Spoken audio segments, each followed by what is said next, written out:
Olá a todos. Bom, estamos hoje fazendo o último encontro da nossa proposta, que partiu aqui no nosso plano de ação colaborativo, né? Com base no Dragon Dreaming. A gente fez um sonhar coletivo, né? Planejamos juntos. E basicamente agora no realizar a motivação sempre cai, né? E esvazia, né? É muito normal. Que nesse momento de implementar, gerenciar, monitorar, reexaminar e realizar e agir, exista uma perda de motivação, uma perda de energia, um esvaziamento. A própria metodologia prevê isso, né? Por outro lado, esse quadrante do Dragon Dream ele é fractal, então dentro do realizar eu também tenho o sonhar, o planejar, o realizar e o celebrar, né?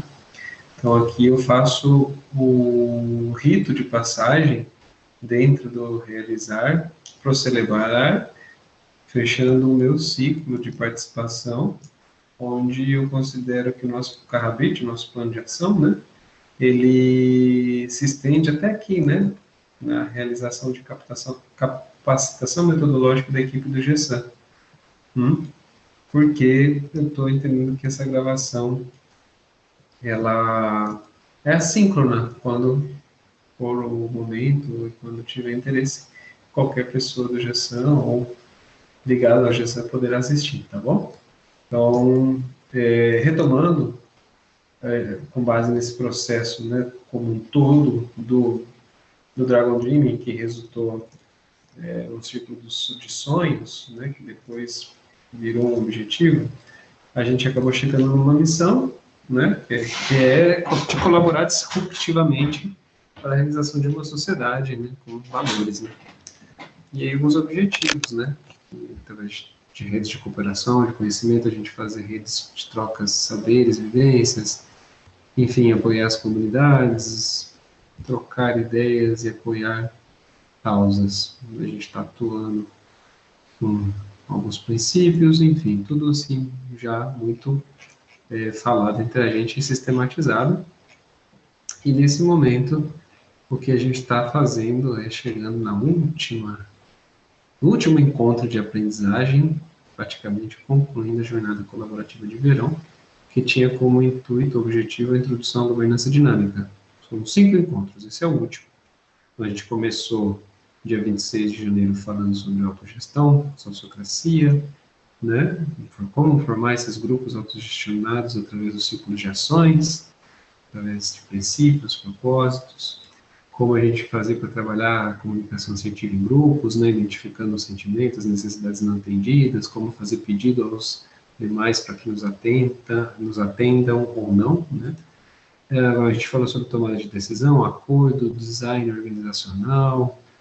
A gente depois chegou a falar no último encontro sobre conflitos e tensões, uma parte teórica e depois uma prática com uma metodologia que foi desenvolvida pela Laura, né, pela Govinda, minha companheira, minha esposa, mãe do Janaka, e chegamos aqui no quinto encontro, dia 23 de fevereiro, celebrando, né, o último tema, como superar barreiras econômicas de maneira coletiva. E eu acho assim, muito importante honrar esse cartaz, honrar essa meta, honrar o plano, e eu fiquei o dia todo pensando nesse encontro, né, então fiz questão de estar aqui gravando ele, e honrar esse espaço aqui, de agir, né, com o foco e com a meta, encerrando, né, de maneira síncrona esses 5 encontros e essa jornada colaborativa de verão com base em governança. Tudo isso porque são temas imperativos da liderança, né? E a gente está aqui, digamos, cozinhando em ciclos de ações, né? Quer seja de um instituto, de uma plataforma de eventos ou de experiências que integram ambas, né? Através de Nova Loucura, da rede de Nova Loucura, da rede de comunidades alternativas. E aí a gente tem um desafio, que é a parte de governança, né? Como lidar com as visões de mundo de cada pessoa, como lidar com as trilhas de aprendizagem, conexão, interesses, objetivos e resultados de cada tipo de função e papel, ou seja, de necessidade, né, de atuação.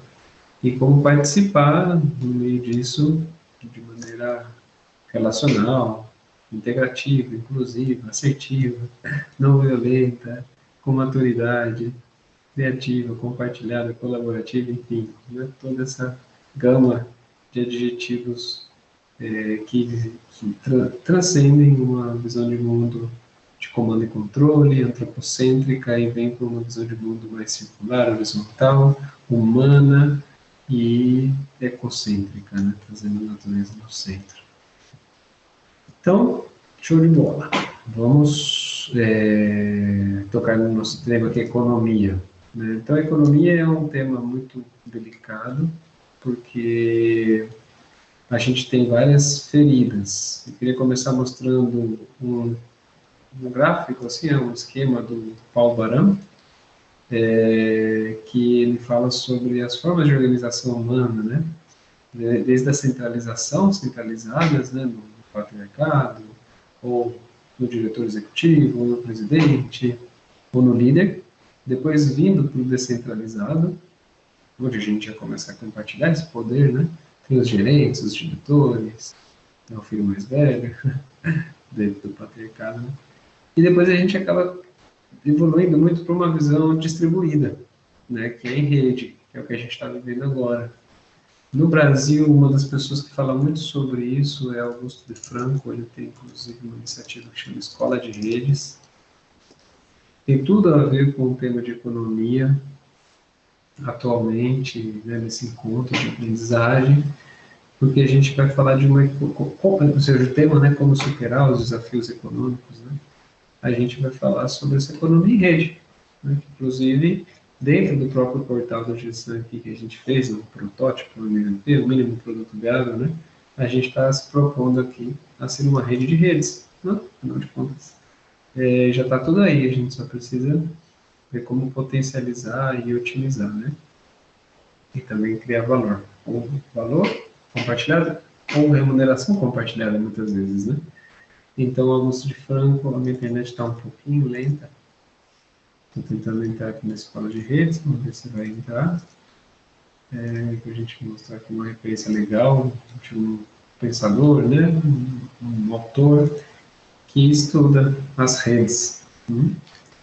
E que, digamos, é um arauto dessa visão sistêmica,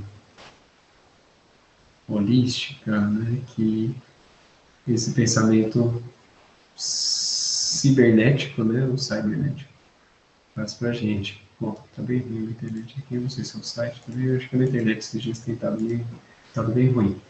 Bom, então, eu escrevi um artigo chamado Empreendendo em Rede, Gerando Renda e Valor Compartilhado. Eu acho que é uma das coisas que a gente acaba sempre tendo desafio. Trago também um autor que fala muito sobre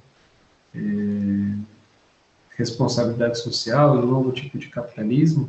São dois autores, que é Michael E. Porter e Mark Kammer, e eles vêm falando sobre valor compartilhado, uma evolução da responsabilidade social, né, que olha uma máxima deles, no estudo deles. Precisamos de uma forma mais sofisticada de capitalismo, né, uma forma imbuída de um propósito social. E achei isso muito legal. Puxa, nossa, a gente está trabalhando dentro de um modo de produção que pense em gerar valor compartilhado para a sociedade, né? Evolui um pouco até essa visão da responsabilidade social.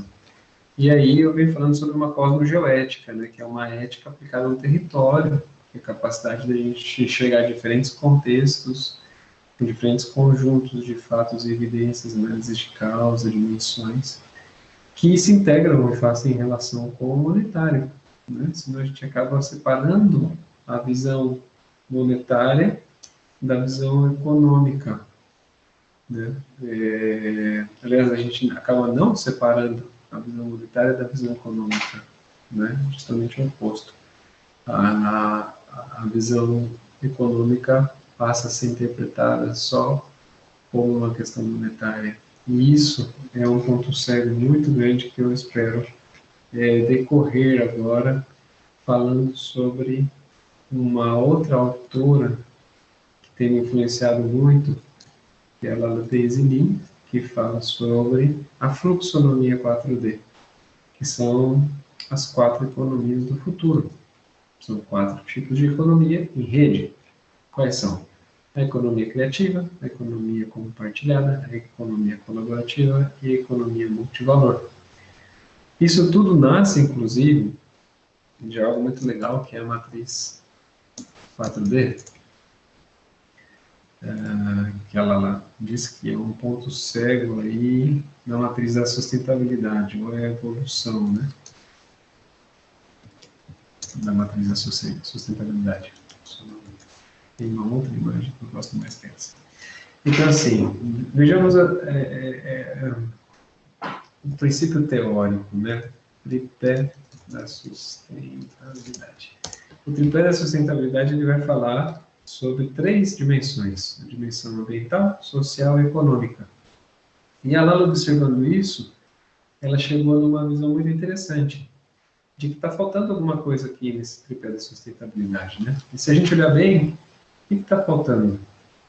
A gente tem o social, tem o econômico, tem o ambiental. Para Lala, está faltando o cultural, o conhecimento, ainda não está aqui dentro. Então, ela vem com uma abordagem muito bacana, complementar, que é, poxa, o tripé da sustentabilidade, na verdade, é uma matriz, e ele começa com algo que está oculto, que é a dimensão cultural, né? Segue para ambiental, para social e para financeira, que é diferente de econômico. E economia são as 4 dimensões. Ao invés de a gente colocar a economia separada do social, veja bem aqui, né, a gente está separando o econômico do social e separando o econômico do ambiental. Isso é um ponto cego e acaba a gente não reconhecendo o valor econômico das relações sociais, dos valores sociais, né, e tampouco no meio ambiente ou o ambiente por inteiro, como eu gosto de observar. Eu não gosto desse termo meio ambiente, isso não existe, né? Meio ambiente como um todo. Mas enfim, isso é uma especulação do meu próprio pensamento. Inclusive, Edgar Morin, né, diz que isso é uma das coisas muito importantes da nova educação. A gente falar sobre a ilusão, né, sobre a ilusão do pensamento e como o pensamento está condicionado a uma sociedade, a um território. Né. Bom, então a economia começa por aí. Ela está extremamente condicionada, ela está vinculada a um paradigma, uma visão de mundo antropocêntrica, com o ser humano no centro, então ela está completamente distorcida. É bem dizer, as distorções cognitivas são muitas durante o processo de crescimento. Na parte econômica, ela é tão gritante que ela é praticamente um campo de dor. Quando a gente fala sobre relações econômicas, financeiras, né, comerciais, ou de trocas, a gente está sempre tendo uma relação com a dor. E isso acaba criando para a gente diversos traumas, frustrações, distanciamentos, indiferenças ou conflitos. E aí o que vem falando a fluxonomista, o futurista lá, a Daisy Lee, é que a gente pode fazer uma cura desse processo, não é essa palavra que ela usa uma palavra chamada confiar e cuidar, né, aqui no centro. Deixa eu ver se eu consigo aumentar essa imagem. No centro da espiral, que é a evolução dessa matriz, a gente vai achar aqui a palavra confiar, cuidar e confiar, né? Aqui, ó, cuidar do futuro e ter uma visão que vibre ou reverbere ou sintonize a confiança. Então, compreendendo o presente, né, como presença, a gente consegue ter uma visão, né, de confiança para cuidar do futuro, e aí a gente entra aqui no território laranjinha, que seria a dimensão cultural, a dimensão da semente, da criatividade, a economia criativa, onde a gente precisa conhecer o nosso próprio propósito, né, e comunicar esse propósito com os demais. Com base nisso, as pessoas podem se conectar com o nosso propósito e podem, inclusive, compartilhar ferramentas conosco com base naquilo que a gente está precisando. Né? Então, seria a parte da economia compartilhada, né, da dimensão ambiental. Em seguida, a gente consegue colaborar, porque se a gente está compartilhando e se conectando, a gente colabora.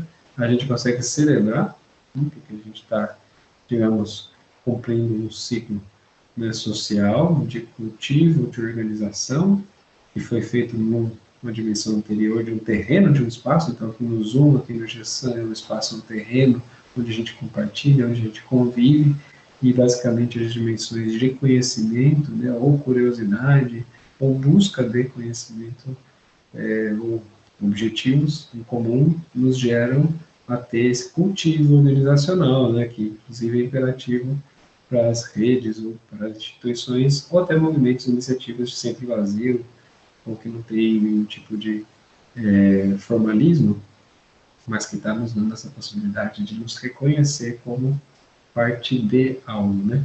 E aí, por fim, a gente chega numa economia multivalor, né? Poxa, qual será que foi o resultado desses 5 encontros de aprendizagem? Que tipo de crédito, né, a gente poderia atribuir à rede GESAM nesses 5 encontros? Essa jornada como um todo, né, se a gente avaliar todo o conhecimento que ela gerou, tudo que foi compartilhado, tudo que foi colaborado e celebrado, cultivado e organizado, quais são os resultados, né, propriamente ditos? Um deles financeiros, né, monetários, que eu quis instituir, era a doação mesmo, né, pelas aulas, de um valor simbólico de R$ 30 por pessoa. Aqui, ó. Entradas a partir de R$ 30, não só, né? Pode ser mais, mas o mínimo 30 por pessoa, que fosse destinado à nova doctrina. Eu, inclusive, na hora que terminar esses 5 encontros, quero fazer a minha doação também como parte desse processo, né, de atuar com exemplo, né, para gerar fluxo. Então, poxa, legal, eu não só compartilhei meu conhecimento, eu não só compartilhei meu tempo, mas eu também, né, fiz o meu aporte financeiro, né, eu tenho um passo concreto nessa contabilidade, né? Onde é que eu estava aqui? Aqui. E aí, com base nesse processo, né, a gente vai gerar comunidade. Né? Puxa, será que essa jornada colaborativa, ela engajou? Se ela não engajou, por quê? Como é que a gente pode engajar mais? Né? E como se dá uma continuidade? Quem são os próximos facilitadores, além do prêmio, que pode vir aqui e continuar esse processo e gerar ciclos de formações, que podem gerar assessorias, podem gerar prototipações e comunidades recíprocas, que no fim acabam implementando estruturas de inspirações, transformações. Com base nisso, eu queria mostrar um trabalho que eu fiz com a Lala, desde em 2012, que foi uma plataforma de fluxonomia 4D, baseando-se, inclusive, nessa teoria dela, nessa sistematização dela, onde a gente mapeia os recursos 4D de redes. Então, no GESAM, por exemplo, quais serão os conhecimentos que todos nós temos juntos? Então, a gente mapeia. O que a gente tem que a gente pode compartilhar? Né? Desde um carro até uma casa, passando por um equipamento. E o que a gente pode, digamos, como método ou como cultivo organizacional, gerar de colaboração e como transformar isso em recursos, em moedas, né? Então aqui ele já está chamando, a Lara está chamando isso de economia multimoedas. Então, de repente, essa jornada está lá no site e as pessoas que doam R$ 30 acabam transformando esse curso em uma moeda social. E aí, de repente, a GESAM já pode criar sua própria moeda. Então, mais ou menos essa teoria, e essa é a visão da Lala, que está lá nesse canto direito, né? Eu estou aqui na equipe dela, participando dessa, digamos, de um hackathon aqui, bem íntimo, né? A gente atendeu o requisito da Lala, que era criar um software, uma plataforma de mapeamento 4D de net, que seria aquela conexão entre pessoas que tinham a mesma não a mesma, desculpa, mas assim, necessidades complementares, né? Então alguém está buscando mentoria e alguém oferece mentoria, e tem um match, né? A gente queria fazer um experimento dentro desse evento, a gente fez, foi bem legal. Eu vou contando aqui nessa sistematização esse evento, depois como isso voltou num outro momento da minha vida, e que um grupo queria fazer a mesma coisa, e aí eu acabei apoiando esse grupo a fazer continuidade, né, desse trabalho com a Lala, e no fim acabou virando uma plataforma de fluxonomia 4D, onde a gente poderia mapear os recursos que se oferecem, que se necessita, e gerar os matches, né? Então, se tinha uma pessoa que estava necessitando bicicleta e outra oferecendo, a gente conseguiria colocá-las em contato. E aí a gente foi criando testes nessa plataforma, No fim, saiu, né, de 40 usuários para 300. Foi um protótipo bem legal. Começou em Brasília, né? Bom, começou no Rio de Janeiro, inicialmente, né? Nesse festival de criatividade, depois evoluiu para Brasília e todo o Brasil, assim, acabou gerando possibilidades, né? Aqui teve uma implementação no México por conta de um terremoto que a gente tem que implementar lá para facilitar o apoio pós-desastre.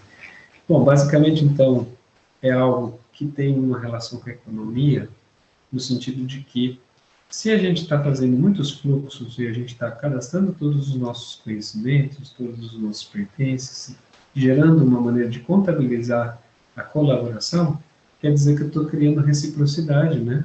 Não de maneira mútua, mas distribuída. Tem a ver com o primeiro diagrama que eu mostrei do Paulo Barão.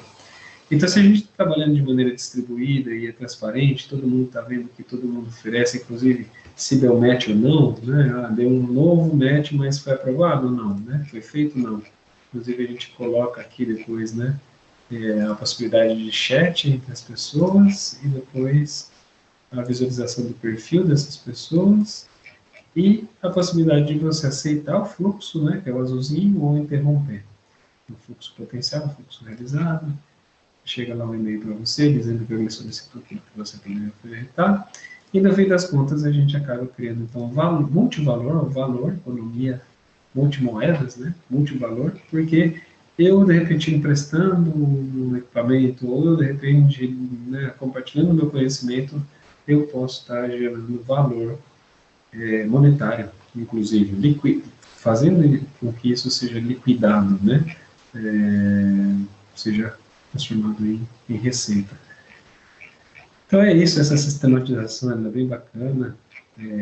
Quero deixar depois esse convite para vocês conhecerem, né, a plataforma, evoluir inclusive depois áreas de iniciativas, onde não só pessoas físicas poderiam trabalhar, mas também iniciativas. Então, uma ecoaldeia poderia se cadastrar? Poderia, e poderia estar aqui dentro, digamos, usando um projeto o banco de recursos de várias redes, né? Então, precisamos começar uma startup. Poxa, deixa eu ver então se tem um consultor de modelo de negócios, de plano de negócios na rede, né? E a gente consegue entrar lá e achar, e de repente falar, olha, se você doar seu tempo aqui ou compartilhar seu tempo, a plataforma Fluxa está te retribuindo com créditos, que depois você vai transformar isso em liquidez.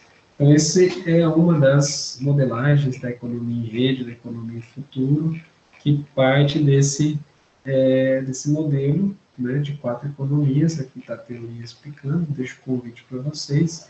E era basicamente assim, algo que eu gostaria de trazer nesse tema, né, superando barreiras econômicas coletivamente. Referências para que a gente possa se aprofundar em outros momentos.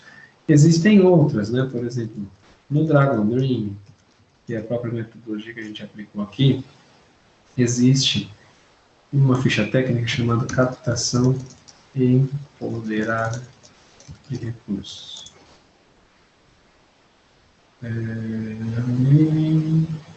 Captação empoderada. Certamente aqui a gente vai achar. Vamos ver? Tem curso sobre isso também, eu já tive a oportunidade de fazer, né? Captação empoderada. Aqui é um outro material, é uma outra visão sobre o mesmo assunto, né? Aqui, inclusive, o sistematizador do Dragon Dream, John Coffey, ele fala sobre como a gente pode, através da generosidade, né, usar o poder da filantropia para mudar o mundo com os nossos sonhos, os nossos projetos. E aí ele vem falando, desmistificando dinheiro, fazendo alguns estudos de casos sobre como eles conseguiram levantar bastante dinheiro em determinadas iniciativas transformadoras e que não se tinha como financiar de maneiras tradicionais. Um exemplo que nasceu com essa metodologia foi uma empresa que eu colaborei como um investidor também, né? Tanto com dinheiro, com tempo e trabalho, que é a Oca Embalagens, onde ela nasce de um ciclo de sonhos do Dragon Dream, onde depois passa pela captação empoderada de recursos do Dragon Dream, e hoje é uma empresa super exitosa, que tem máquinas incrivelmente sofisticadas que criam embalagens a partir da fécula de mandioca.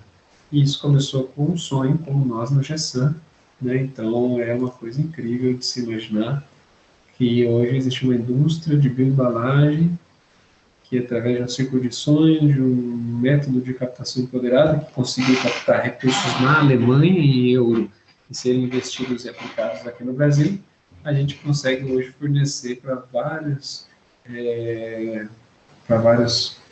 segmentos embalagens que não poluem, que não são de plástico, né? Então, fica também esse exemplo da OCA como um caso aplicado, onde não só conheço a narrativa, mas participei desse processo também. Inclusive foi a Érica, que é a diretora da OCA, que me apresentou o John Croft no Dragon Dream, onde eu tive a oportunidade de ser por 7 anos o webmaster, né, que desenvolveu o site e suportou o site deles, né, na web, aqui no Brasil. Também fiz inclusive em troca fiz as formações, não paguei em dinheiro, né, paguei fazendo o site. Então, bom, isso são coisas bem milenárias, né, a troca em si, o saber anfitriar e pedir, né, tem outra metodologia muito legal que é Art of Hosting, que fala muito sobre a arte de anfitriar. Então, como é que eu convido as pessoas para participarem dos projetos, para estarem conosco? Então, isso também é uma abordagem super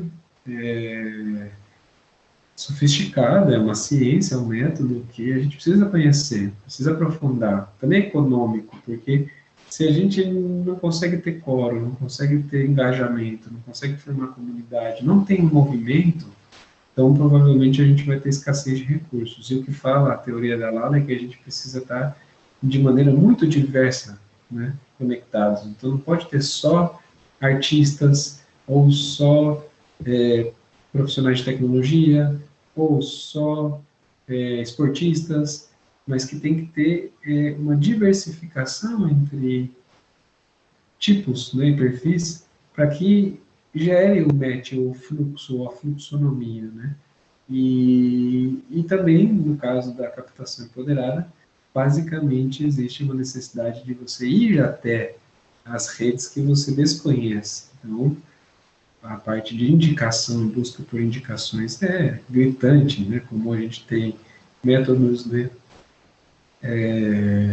conexões com diversos tipos de pessoa, de diversas ordens,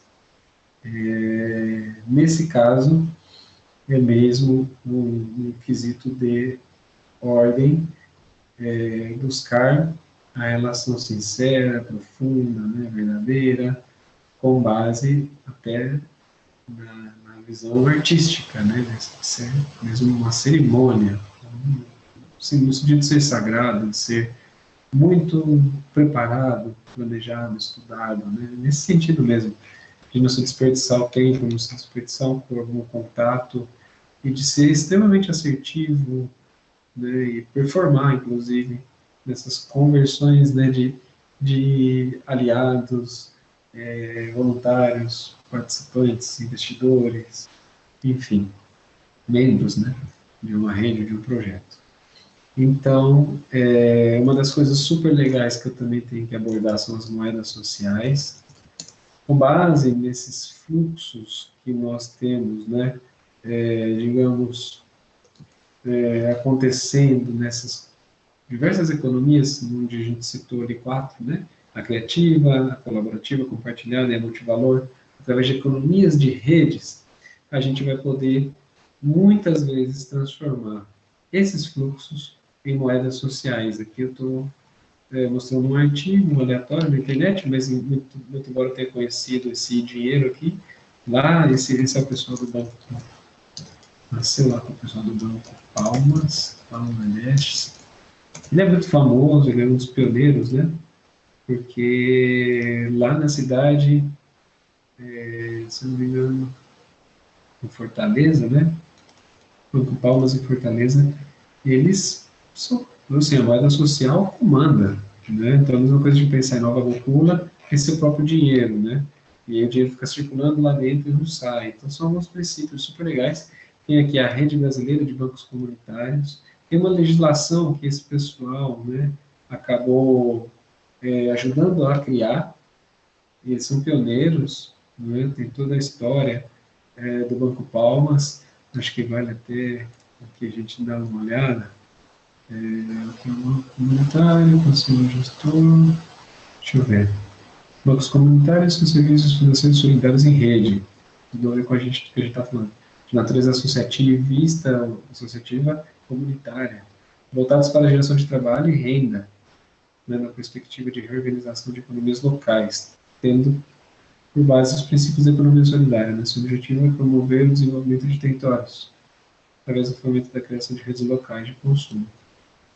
Então, assim, é sensacional para a gente, né? Inclusive, pode-se ter um banco comunitário no Ribeirão Grande, né? No Pindamonhangaba, enfim, no Gessan, que de repente extrapolaria só uma região e teria várias, e isso mais interessante até.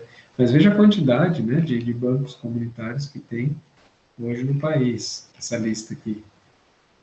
Não são poucos, mas também não são muitos, né, para pensar que poderíamos ter. Aqui algumas moedas, né, a moeda Mumbuca, está explicando um pouquinho aqui. O Banco Comunitário de Maricá, o primeiro banco comunitário com a iniciativa fantástica de uma moeda social 100% circulante eletrônica, né? Aí acabou virando uma política pública, se não me engano, isso aqui é Rio de Janeiro. Muito interessante. Eu tenho quase certeza que foi no Rio de Janeiro, foi um caso foi muito famoso. Aí, Rio de Janeiro, ó, Maricá, Rio de Janeiro. E nós estamos falando isso aqui de uma lei de 2013, hein? Eu me lembro disso. Imagina, economia solidária, moedas digitais sendo implementadas numa cidade e ele de forma eletrônica, fazendo dinheiro circular internamente, né? Assim, sensacional. Então, assim, são narrativas que me deixam muito animado, assim, muito atento, né? E assim, é um mundo paralelo e que tem muita informação e que dá aquela conta nacionais da rede de brasileira de bancos comunitários. Então, tem uma rede acontecendo, tem os encontros, ó. Uma aconteceu em 2007, outra em 2003, 2013, né? Aqui não tem informação da primeira. Isso não é uma rede assim que está pulsando, né? Mas, em todo caso, está aí. Né? Eu tive a oportunidade de participar de alguns eventos, de organizar alguns, inclusive a minha participação foi a criação de labs, né, colabs, laboratórios de inovação, para desenvolver bancos comunitários, e apoiei o Banco Comunitário da Cidade Estrutural, lá em Brasília, né? Banco Estrutural, com a nossa querida Badia. Aqui. Então tá aqui, ó. Rede Paulista de Bancos Comunitários, fazendo uma assembleia, Banco Comunitário Digital, o dinheiro, que é o aplicativo, enfim, aqui tem várias publicações de várias ordens relacionadas ao tema, né? Enfim, isso aqui é um exemplo super bacana que eu trago e que eu acho que a gente deveria entender, aprofundar, porque é muito legal. Basicamente assim, poxa, como que esse banco comunitário gera recursos? Ele é uma associação e uma vez que ele meio que se pendura aí nessa rede através do Instituto Banco Palmas, né, da rede de bancos, se você usa o aplicativo e dinheiro, você consegue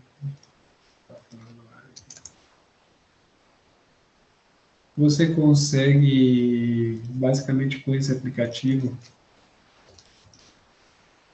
ter comissionamento de taxas bancárias, a própria Caixa, né, o próprio governo brasileiro te devolve algumas comissões. Então, as pessoas usando lá para pagar conta, a associação fica com uma taxa.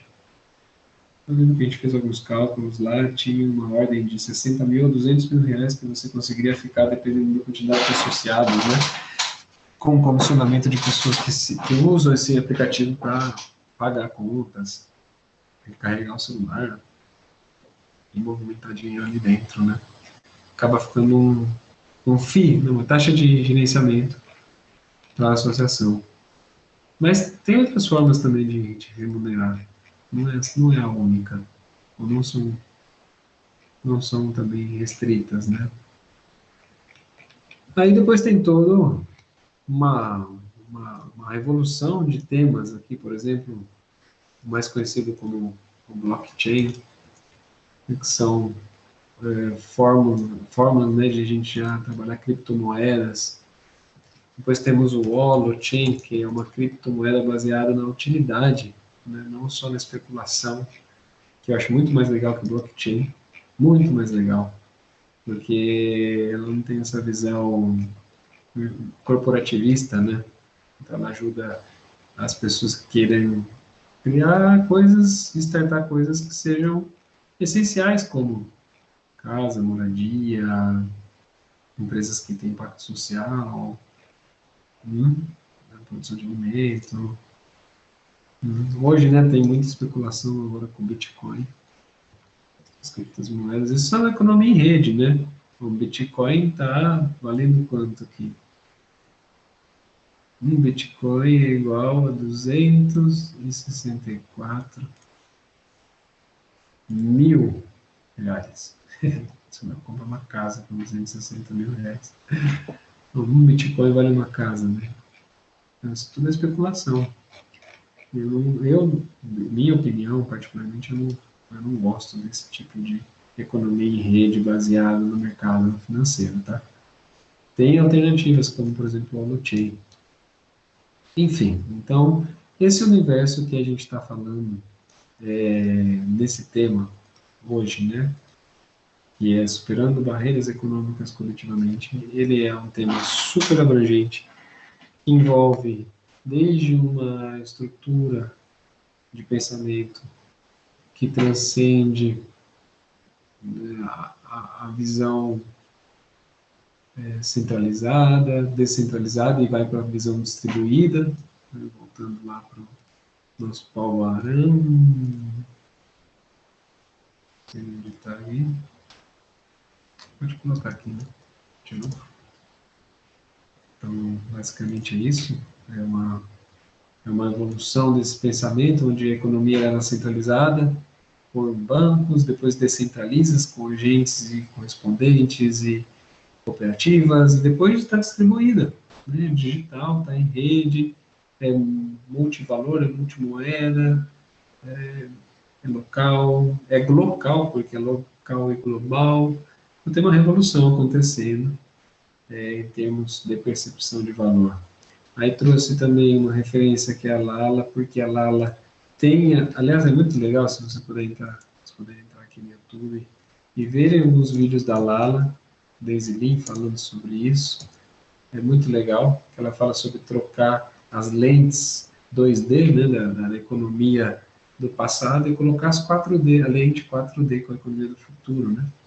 Então, tem muito vídeo dela aqui gratuito, né? Ela explica, inclusive, o que é a fluxonomia 4D, né, para que serve, para onde, né, saindo de um mundo onde tudo é muito escasso, tudo é linear e agora é tudo exponencial, tudo abundante, antes tudo tangível, agora tudo intangível, né, e aí falando do tripé da sustentabilidade, desse ponto cego, que faltava o cultural, como ela chegou na própria matriz 4D, como isso gera as quatro economias na visão dela, que são exponenciais, e como esse modelo centralizado, escasso, com parte no comando e controle, acaba saindo e indo para o distribuído em rede abundante e exponencial, baseada numa visão circular, horizontal, né, autogestionada.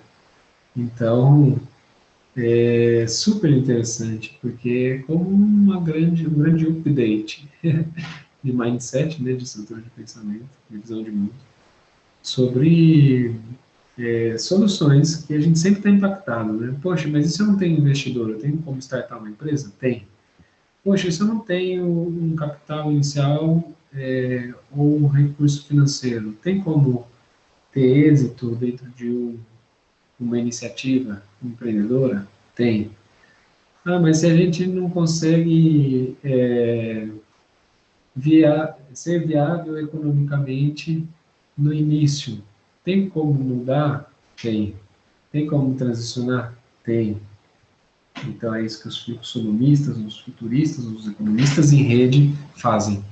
Eles têm a capacidade de criar, digamos, respostas através de fluxos de processos colaborativos, co-criativos, para que as coisas gerem reciprocidade, né?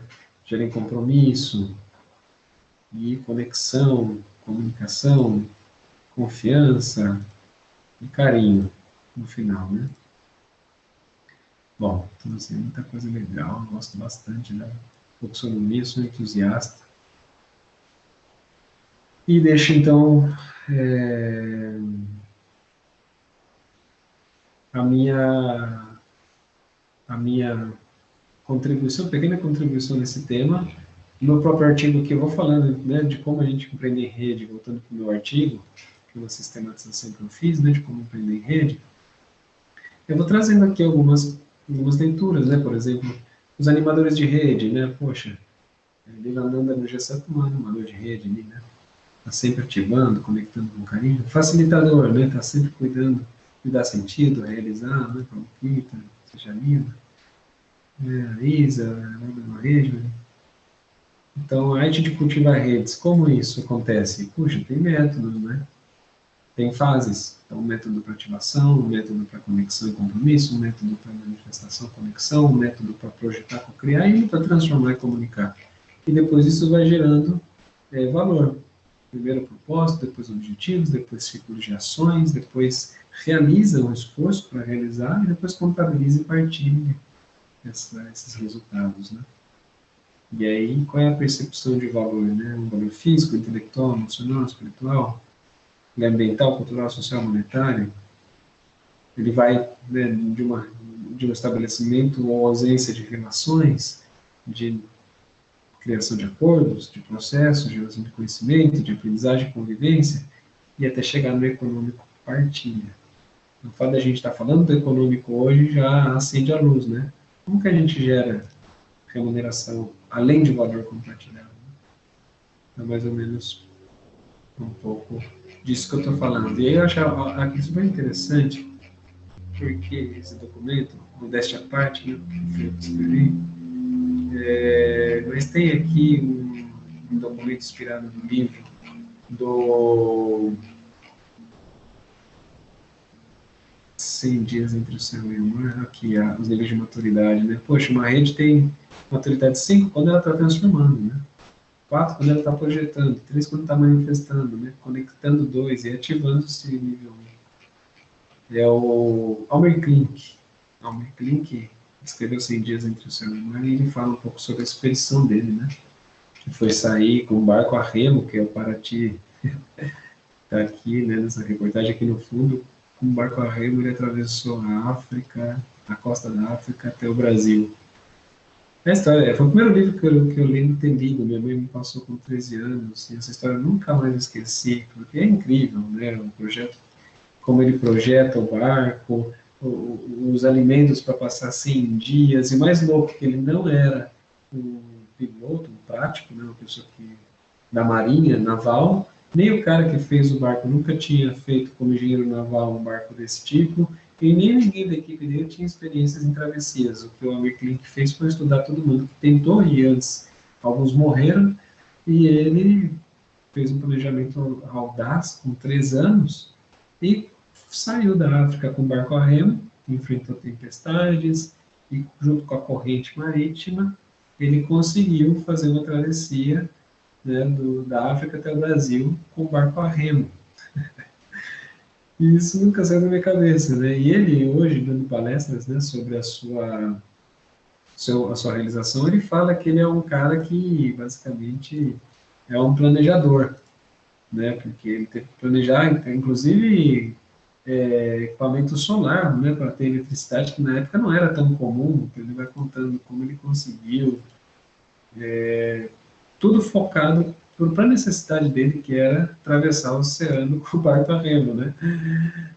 E o fato foi que é sensacional essa história. E eu meio que desenvolvi um mapa de ativação de empreendimentos em rede com base nesse livro, assim, né? Lembrando dele. Então, assim, basicamente a gente pode ter expedições, né, que são coisas mais longas, ou jornadas que são mais curtas, como essa que a gente fez, 5 encontros, né, de aprendizagem. Hoje é o último, então eu considero 5 encontros uma jornada. A gente tem a embarcação, né, poxa, é esse ambiente virtual, né? Não, é físico, é lá no Gokula. Não, é um circuito, né? São vários locais. Misto. Tem a tripulação, quem vai estar junto. Tem as rotas, né? Para onde a gente vai, como a gente vai. O clima, às vezes, tem tempestade, né? E tem uma partida na chegada. Por isso que para mim era muito importante chegar hoje no quinto encontro e fechar esse encontro. E aí tem o roteiro. Poxa, como que a gente realiza isso, né? Definido a ativação. Quais são os percursos, né? Como a gente decide entre uma mudança ou uma continuidade? Quais são as rotinas? Quais são os recursos? Que tipo de bússola? Como mede a velocidade? Como a gente faz pausa? Como a gente continua, né? E as comunidades que sustentam o empreendimento, né? Quais são as cidades, né, desse movimento, dessa rede? As próprias redes, as vilas, os movimentos, as aldeias, né? Os grupos, as tribos e as famílias, né? O Gessá, o que o Gessá seria, né? Uma tribo, né, mas que veio de repente aí de uma família, né, que é composta por algumas aldeias. Essa é uma brincadeira aí que eu achei super legal. Quando eu achei, né, essa que está no clique no barco dele, Paraty. É incrível, essa história é incrível. É incrível. E eu venho contando um pouco como eu fiz para viajar a 12 países sem ter dinheiro, né? E aí eu criei uma espécie de cultivadora de projetos colaborativos, onde eu conseguia pessoas que onde eu passava todo mês me dessem um recurso financeiro para eu não ficar sem nada. E é engraçado que até hoje eu recebo, não todo esse valor, mas eu recebo metade, acho, de algumas pessoas que nunca deixaram de contribuir comigo, muito embora eu já não esteja mais na cultivadora de uma maneira assim mais plena, né, e total, como eu estava nesse momento, né? E estou trabalhando de novo com a minha profissão, que é analista desenvolvedor. Mas é incrível, incrível como até hoje eu tenho colheita dessa minha iniciativa e as pessoas dizem, não, eu faço questão, gerou muito valor o que eu aprendi com você ou a nossa iniciativa e eu quero continuar contribuindo. Inclusive uma amiga nossa que participou de um projeto conosco, ela é promotora da justiça, a gente criou a rede de acolhimento colaborativa. Foi tão legal a experiência para todos, né? A gente criou isso tudo que eu estou falando aqui, só que com o foco de ampliar a atuação cidadã junto ao Ministério Público nos lares sociais, ou seja, nos orfanatos, tá? Então, essa aqui é a Luísa, está aqui no centro, ela participou da formação de facilitadores, que eu e Govinda, né, empreendemos durante alguns anos. Aí fomos convidados. Foi muito legal que ela perdeu a turma de Brasília e ela voou até São Paulo fazer conosco, e depois nos convidou para ir a Brasília, no Ministério Público, conhecer a realidade dela. Aí a gente topou fazer a formação de uma rede colaborativa no Ministério Público, e eu fui até os lares sociais com as crianças. Aqui eu estou fazendo uma Agni-Rotra, inclusive decidi fazer uma Agni-Rotra porque era um caso de extrema violência e tráfico de drogas, e bem perigoso, então eu fiz uma Roma, meio que pedindo, né, uma Agni-Rota, uma cerimônia pedindo para que eu pudesse, de alguma maneira, servir esse projeto e esse ecossistema, e foi muito exitoso, né? Depois dessa cerimônia, muitas coisas se resolveram. No atributo, talvez não só a cerimônia, enfim, mas o Oswaldo Oliveira, que é uma pessoa que não podia ter esquecido de citar ele, um brasileiro que já abandonou o corpo. Espera. Oswaldo Oliveira, empreender em rede aqui, ó. Aqui está vendo uma propagandazinha da Rocket Seed, que fazem os cursos de treinamento de programação bem legal. Mas o que eu queria falar é, na verdade, sobre esse cara, ele já abandonou o corpo, né, o Oswaldo Oliveira.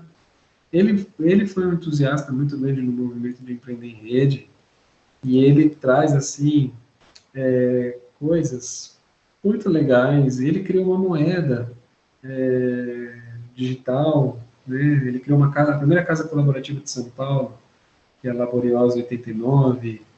Ele é economista e ele quebrou muito paradigma e levou muitas pessoas para essa tendência de empreender em rede, das moedas sociais, né, digitais.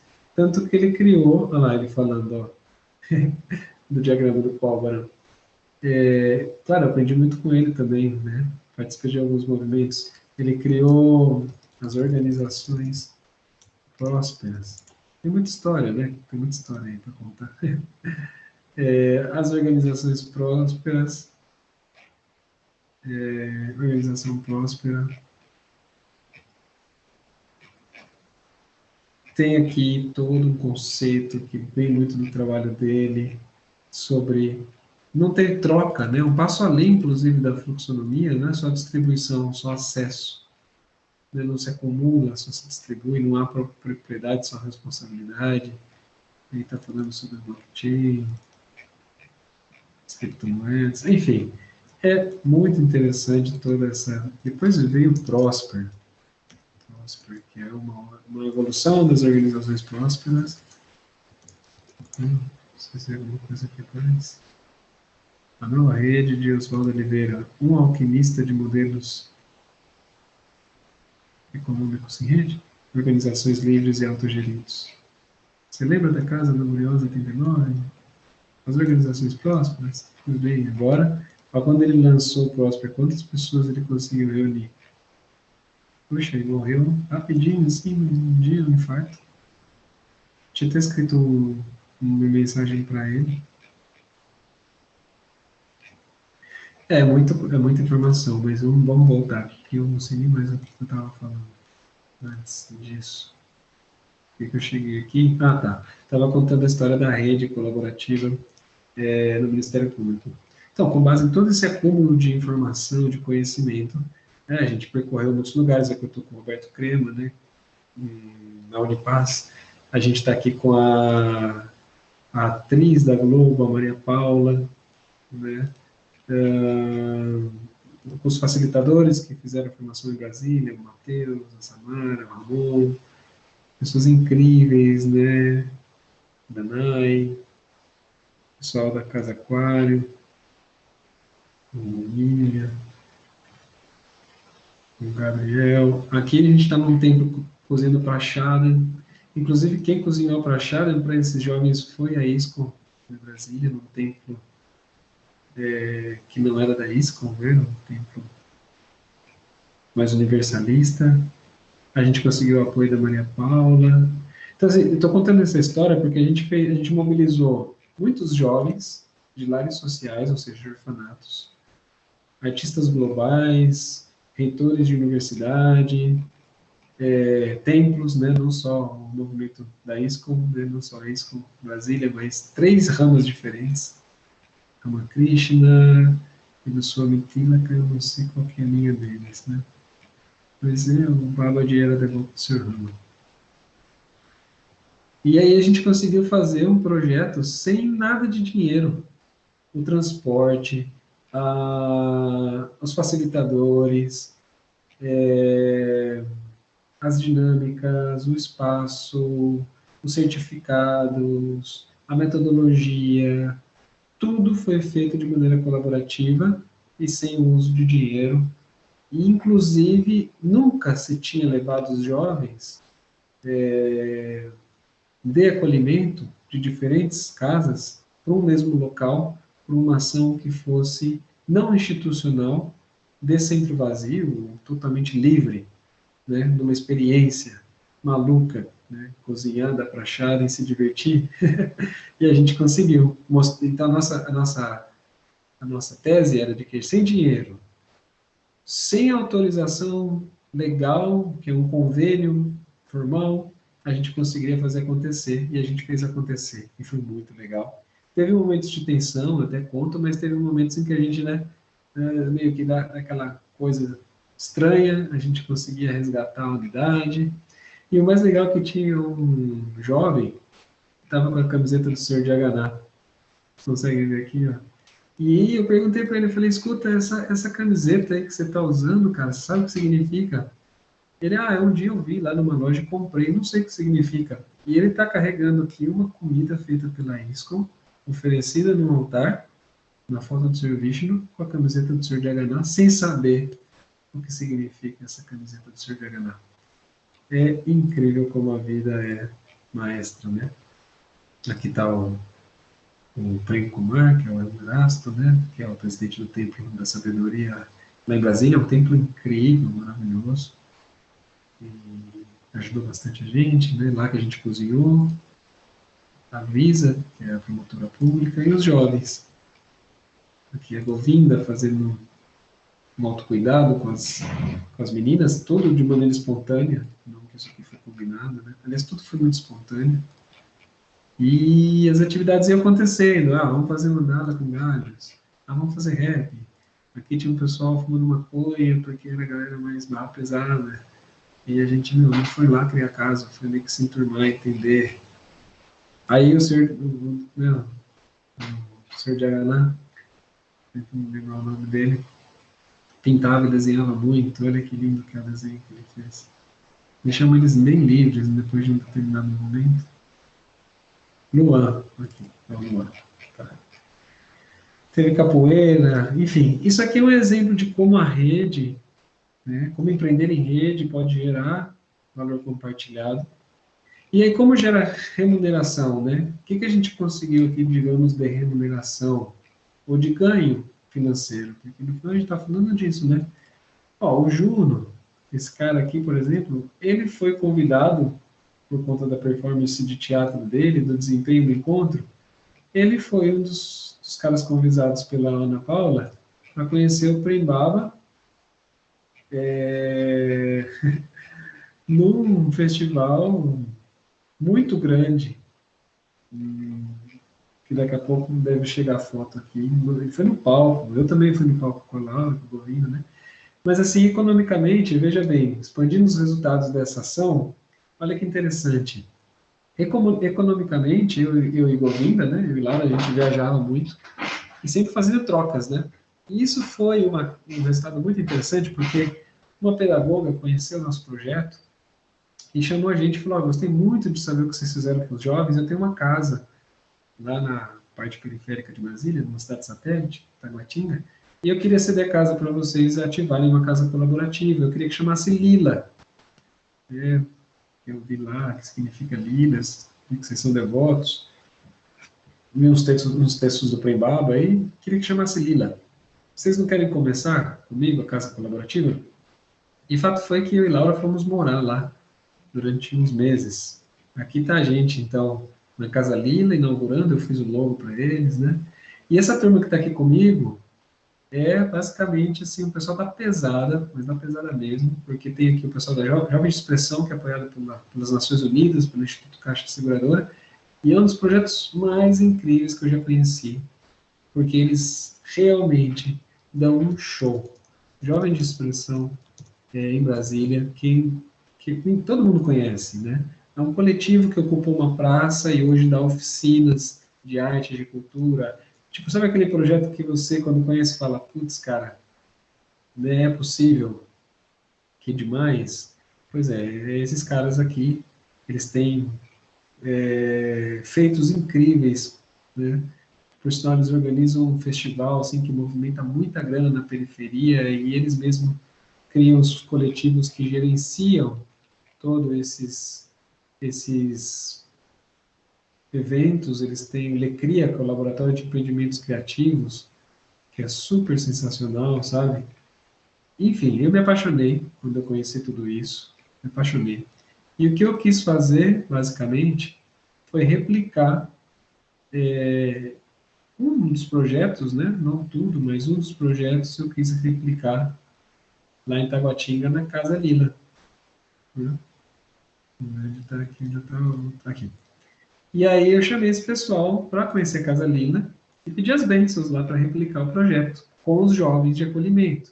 E eles falaram que eles nasceram para atender os jovens de acolhimento, mas eles não conseguiam atender, porque é muito complexo mesmo. E aí eu estou aqui na Casa Lina com alguns jovens, né, que por algum motivo estavam separados da sua família em orfanatos, né?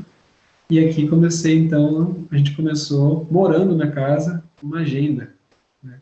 Eu tinha café da manhã, fazia lá uma agrirrota, uma roma, que a gente chamava de terapia bioenergética, um curso, sempre um curso, às vezes escrita criativa, capoeira, aí cozinha vegetariana, reiki, yoga, meditação, e cursos, né, também aqui, empreendedorismo social.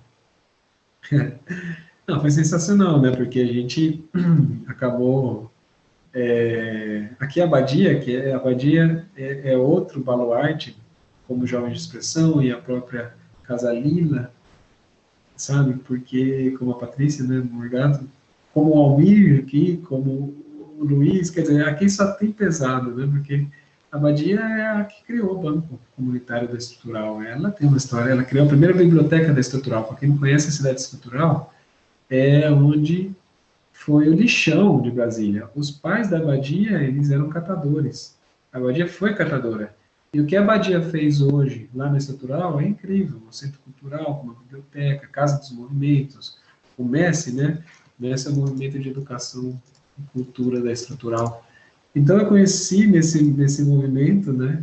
Essa rede, não só, digamos, uma possibilidade de atender e servir esses jovens, né? Esses jovens que a Luísa, no curso nosso, nos contou, que eram os jovens acolhidos, mas eu conheci toda uma rede fantástica de agentes comunitários e transformadores sociais que eu nunca imaginei que ia conhecer e tive a oportunidade de atuar com eles de uma maneira assim muito próxima. Aqui está, por exemplo, a Luísa, né, a promotora do Ministério Público da Infância e Juventude, a Patrícia, a Fabiana. Quer dizer, nós estamos aqui fazendo oficinas, criando ensino. É incrível. Estamos fazendo constelação sistêmica. Estamos falando sobre como essa casa pode ser uma casa transformadora. Né? E depois a gente fez um projeto que eu acho que foi incrível, com os pais e as mães, não com os jovens, porque a gente entendeu que o jovem não era quem deveria ser o primeiro foco, né? Mas senão deveriam ser os cuidadores desses jovens. E a gente fez duas oficinas, duas turmas, né? Dois cursos, co-criando projetos de vida, para que eles pudessem apoiar os jovens a criarem seus projetos de vida. E eu acho que isso tem uma relação muito legal com a comunidade de Nova Mucuna, né? Por quê? Será que os jovens têm uma visão de futuro integrativa entre mundo material e transcendental? Porque, afinal de contas, a gente precisa também se sustentar. Conversei bastante com o professor Chalina sobre isso. Aqui a foto do palco onde está um dos jovens que saiu daquele curso e foi para o palco, lá na esplanada, no centro, a convite do Prembapa e da Maria Paula. Né? Então, imagina, uma rede colaborativa pode gerar o quê? Pode gerar muitos resultados transformadores com o jovem e talvez financeiramente a gente não imagina o potencial que tem na vida de uma pessoa, uma oportunidade como essa, né, de conhecer pessoas incríveis e fantásticas, de percorrer narrativas como, por exemplo, do Carlinhos Pormenor, que a gente conheceu numa turma lá no Rio de Janeiro, através do filho dele, Carlos, e depois, por ele ser um menor abandonado e ter virado sargento do Exército, né, e paraquedista, a gente convidou ele para ir dar uma palestra em Brasília. O Carlinhos tem uma história muito interessante, né, porque esse cara, ele hackeou o Exército, né, então dentro da sala dele, lá, como sargento, ele tem uma incubadora cultural onde ele financia, busca investimento, ajuda, starta projetos sociais com o Exército. Tudo de uma maneira assim muito espontânea, muito legal. E imagina, nessa palestra que ele deu, né, contando como foi sair de ser um garoto de rua para ser um sargento do Exército que virou fellow, né, de grandes ONG, se eu não me engano, ele é fellow da Choca, né, salvo engano, e ele, poxa, inspira muito as pessoas que assistem e que são como ele, né, que já tiveram em situação de rua ou estão num lar sem os pais. Aqui a gente num shopping em Brasília, contando como foi a formação da rede colaborativa, como foi esse processo de empreender em rede. Aqui a gente entrevistando uma jovem de um lar social dentro de um shopping, ela é transexual, e aí a gente perguntando como é ser, né, uma jovem acolhida, né, num orfanato ali, que a gente chama de lar social hoje em dia, transexual, né, isso transmitido para a web. E depois as reuniões de resultado da própria rede, que aqui está bem pequenininha, mas eu já fui em reuniões depois bem grandonas, assim. A linha de tempo, né, como eu gosto muito de sistematizar isso, então eu vou contando, por exemplo, como foi o processo, né, de observar, pesquisar, prototipar e modelar, e eu acho que esses ciclos também se dá para a economia em rede, né, então, tem que observar bastante, tem muita pesquisação, que é pesquisar ativamente, né, prototipar, modelar e refazer isso. Né? Diagnosticamos pensando, aprendemos planejando, entendemos fazendo e não vamos replicando. Né? Aí tem tudo aqui, vai para outros links, inclusive. Né? Tá bem detalhado tudo. Aqui eu fiz um projeto com o Ministério Público, ó, formação de jovens líderes participativos. Né? Aí o chat que a gente fez lá, tem até hoje esse grupo no WhatsApp, Embaixadores da Paz. Enfim, depois até chegar, né, no que eu contei para vocês, está aqui tudo mapeado. Empreender em rede é um esforço muito grande, porque você precisa criar nexo, monitorar, precisa comunicar, né, praticamente uma travessia do Oceano Atlântico da África ao Brasil. E esse foi um momento genial, assim, que era uma despedida da Casa Lila. Eu acho que a foto e a expressão de cada um que participou conosco, ela fala muito. Eu estou tirando a foto. Mas foi um momento, assim, maravilhoso na minha vida. E, por fim, o que eu acho que foi tão legal foi uma carta do Ministério Público declarando que a Laura e o Diogo, né, eram atores parceiros do Ministério Público do Distrito Federal num projeto de formação de liderança participativa para adolescentes acolhidos. E que tinham gerado bons frutos, né? Dentro dessa rede de assistência social que virou uma rede colaborativa. E que, na oportunidade, esse projeto seria apresentado ao Conselho Nacional do Ministério Público como exemplo de boas práticas para ser replicado. A Luísa é uma das pessoas que continua pagando mensalmente a gente. E que falou, agora vai para o teu filho, não importa que vocês não precisem mais, tá? Nem preciso dizer que teve um esforço gigantesco de pesquisa, eu estudei todas as atas, né, de anos anteriores dessa rede, fiz uma análise de tudo que foi feito detalhadamente para poder atuar ali, sabe? Muito embora estivesse atuando de maneira espontânea, eu estava sempre atento, buscando estudar. Então, quando a gente volta para o nosso objetivo central desse encontro, que é superando barreiras econômicas coletivamente, o que eu poderia dizer, finalizando, é que existem muitos caminhos, trilhas, jornadas, expedições, né, desse empreender em rede, buscando transcender a visão econômica superficial que a gente tem, né, de entender que a única maneira de realizar, ou de fazer, ou de conseguir resultado é com dinheiro. Eu não concordo. Ou que precisa ter um investidor de fora dando dinheiro. Também não concordo. É bom? É. Funciona? É. Acelera? É. Mas não é a única maneira e nem é, de repente, sinônimo de êxito. E que dentro de uma perspectiva de plano de negócio, que eu também falo muito bem, obrigado, modéstia à parte, né? Desculpa ser um pouquinho arrogante nesse final, mas é importante também aqui colocar que eu tenho uma bagagem como empreendedor, uma bagagem como empresário.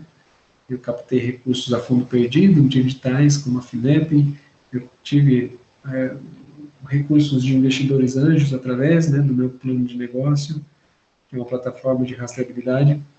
Mas eu digo que quando eu comecei e eu tive acesso a um capital investidor, eu fui obrigado a parar, né, em determinado momento. A empresa foi obrigada a parar. Quando a gente tinha mais dinheiro, quando a gente estava no melhor momento, a gente precisou deixar o projeto quietinho, numa caixa de areia, germinando, por conta de várias adversidades, que não é o caso aqui. Mas eu conto a história, que inclusive não era nem devoto, comia carne ainda, até comento isso quando eu deixo de comer carne, né? Automatizando um abate no mar frio. Mas enfim, o que eu quero dizer é o seguinte, mesmo às vezes com recursos públicos como esse que eu peguei, tendo sócios, né, e desenvolvendo aqui toda uma caminhada empreendedora, mesmo assim, às vezes a coisa falha e não dá certo.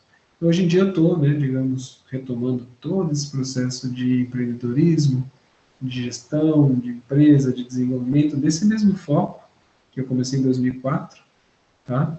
Inclusive comecei do zero, né, e depois consegui investidores. Eu estou agora, de novo, voltando do zero. E, recentemente, fechei um outro contrato. Mas fechei um contrato porque eu consegui retomar tudo do zero, sem qualquer investimento. Então, uma das coisas que eu acredito muito é que a gente tem a capacidade de sonhar, planejar, realizar e celebrar coletivamente, e que uma comunidade, por mais que necessite sim de oxigenação, de recursos, de pessoas de fora, ela tem total potencial para se autotransformar. Mas isso é como a própria natureza. Se a gente estudar a sucessão ecológica ou a regeneração sintrópica, né, por exemplo, tem uma área degradada. Inclusive, acho que esse é um termo de regeneração natural.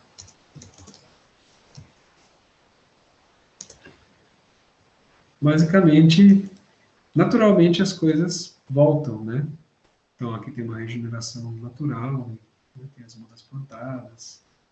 A sucessão ecológica basicamente é isso. Você às vezes tem, aqui ó, sem manejo. Isso aqui é regeneração natural sem manejo. Mas veja bem que interessante. Você tem lá a pioneira, né, que é uma embaúba, que chega primeiro, depois você tem uma secundária, uma aroeira, depois você tem uma clímax, que é uma araucária. A própria natureza está desenhada para ser sintrópica, para acumular energia, né? Inclusive economia sintrópica. Eu vi um texto esses dias, deixa eu ver se eu acho. É muito legal. Esse aqui. Onde ele fala sobre essa economia, com base na natureza, né, na agricultura sintrópica, ele fala sobre a economia sintrópica, né? De como você conseguir reunir energia. A segunda. Certo. Essa é a primeira parte. Tem um modelinho assim bem legal. Não está mais aqui. Eu copiei isso até em algum texto. Enfim. Mas acho que é importante citar sobre a economia sintrópica, porque nós estamos desenhados, né, como parte dessa natureza, para acumular energia, força, de vontade, propósito, né? Ter nossos objetivos, nossas metas e empreender ações que gerem resultados. A gente tem já isso por essência. E assim como uma semente que dá tantos frutos numa florescência, né, após uma florescência, não, imagina uma semente de abacate, quantos quilos de abacate gera em toda a sua vida? Eu acho que a gente traz isso também, né? Como ser humano, né? A gente tem essa característica nessa semente, essa centelha divina, essa semente do coração, quando ela floresce, ela gera também muitos frutos a serem partilhados, né? Então, esse esforço que a gente está trazendo aqui hoje, nada mais é do que uma jornada que visou dar uma introdução à governança dinâmica, que tem como objetivo trazer uma ideia sobre o que seria governança e gestão para um movimento em rede descentralizado, que a gente chamou de GESAM, que é uma Global Sustainability, é uma rede global de sustentabilidade que está aí, digamos, evolucionando ou transformando-se desde quando o Nova Gokula recepcionou o ENCA, se não me engano, em 89, né? E aí, isso é uma tentativa de continuidade. Deixo aqui meu agradecimento a Lilananda Prabhu, a Sechadila, a Radha Maheshwara, a Isa, a Prabhupada, o Shanti e todos os encaçados, todos que de alguma maneira permitiram que a gente estivesse aqui nesse momento fazendo uso da palavra, Shila Prabhupada, porque de alguma maneira a gente também está com os nossos pensamentos e ideias colocando um pouquinho de uma micro coisa para fazer a nossa micro parte desse todo, né? E concluindo essa jornada colaborativa de verão, esses 5 encontros, eu deixo para vocês aí o desafio, né, de repente rever todos esses 5 encontros, né? Anotarem, questionarem e pensarem como isso se conecta a partir de agora, né, com todas essas ações que vêm seguidas, porque lembrando que esses 5 encontros é parte de uma ação, né, que era uma capacitação metodológica da equipe GESAM, que foi feita, digamos, comigo, mas pode ser com outros profissionais aqui, ó, convidar outros profissionais para fazer isso. Então, se você conhece alguém ou se você se sente motivado a fazer o que eu estou fazendo, né, criar uns encontros de aprendizagem, fazer uma jornada, uma expedição, seja bem-vindo. Mas nós temos como rede muitos desafios aqui, tem muito, muito, muito a ser feito em tarefas, e eu convido vocês que se motivem a participar aqui adiante com mais nesse plano de ação que a gente já fez junto de maneira colaborativa. Então, muito obrigado pela essa oportunidade. Quis cumprir essa meta mesmo sozinho, não é comum, né, nesse grupo, mas para mim fez todo sentido. Gestão é uma boa causa, e esses encontros de terça-feira têm sido muito bacana com vocês. Não só esses dos encontros, mas os passados também, onde a gente, já está navegando há um bom tempo. Gratitude também a Radha Priya, Mataji, que me apresentou como Ilananda. Como não dizer Hare Krishna? Hare Krishna, Krishna Krishna, Hare Hare, Hare Rama, Hare Rama, Ram Ram, Hare Hare. Jai Shri Radha Gokulananda.